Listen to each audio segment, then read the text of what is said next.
Hello नाजरीन, हम आपको इस वीडियो में खुश आमदीद कहते हैं। जी हाँ दोस्तों, आपको ताज़ा तरीन और अहम तरीन ब्रेकिंग न्यूज़ से आगाह करते चलें। IPL टीम की बस पर हमला, पाकिस्तान क्रिकेट को बदनाम करने वाला भारत आज खुद कैसे इस मामले को दबा रहा है। जी हाँ दोस्तों, इस वीडियो में आप सब कुछ जान पाएंगे। भारत से बड़ी खबर सामने आई है कि IPL के टीम दिल्ली कैपिटल्स की टीम की बस पर हिंदू इंतहा पसंदों के एक ग्रुप ने हमला किया है, जिसके नतीजे में बस को बहुत नुकसान पहुंचा है और कुछ गैर मुल्की खिलाड़ियों को भी नुकसान पहुंचा है, मगर अभी तक भारतीय मीडिया इन खिलाड़ियों के नाम सामने नहीं ला रहा। मुंबई पुलिस के मुताबिक 5 हमलावरों को गिरफ्तार कर लिया गया है, ताहम बाकी फरार होने में कामयाब हो गए हैं। इस अफसोसनाक वाक़े में कितने अफराद मुलव्वस थे, इसके बारे में भी अभी तक कोई रिपोर्ट सामने नहीं आ सकी। वाज़ेह है कि ये हमला एक 5 स्टार होटल के बाहर टीम की बस पर किया गया है, जैसा कि आप वीडियो में भी देख पा रहे हैं दोस्तों, जिसके बाद होटल ताज और दीगर होटल्स की सिक्योरिटी बढ़ा दी गई है। यही नहीं बल्कि IPL में शामिल तमाम टीमों की भी सिक्योरिटी को भी बढ़ा दिया गया है। दूसरी जानिब पाकिस्तान में क्रिकेट के खेल को लेकर कुछ भी मसला हो जाए, इसे भारत बहुत अच्छा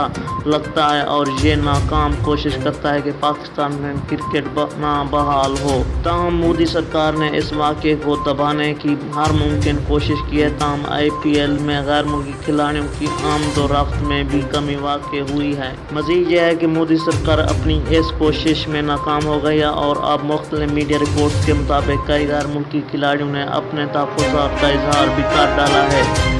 जी हाँ दोस्तों, जिनमें डेविड वार्नर का नाम सामने आ रहा है, जो हाल ही में दिल्ली कैपिटल्स का हिस्सा बने हैं और अब उन्होंने IPL से दस्तबरदारी होने का फैसला किया है। जी हाँ दोस्तों, ये थी आपके लिए अहम और अफसोसनाक खबर। इस तरह की ताज़ा तरीन और लम्हा बलम्हा खबरों से बाखबर रहना चाहते हैं तो प्लीज़ इस चैनल को सब्सक्राइब करना मस्ट है और इस वीडियो को लाइक करना ज़रूर। मुझे दीजिए इजाज़त, मिलते हैं किसी नए वीडियो के साथ।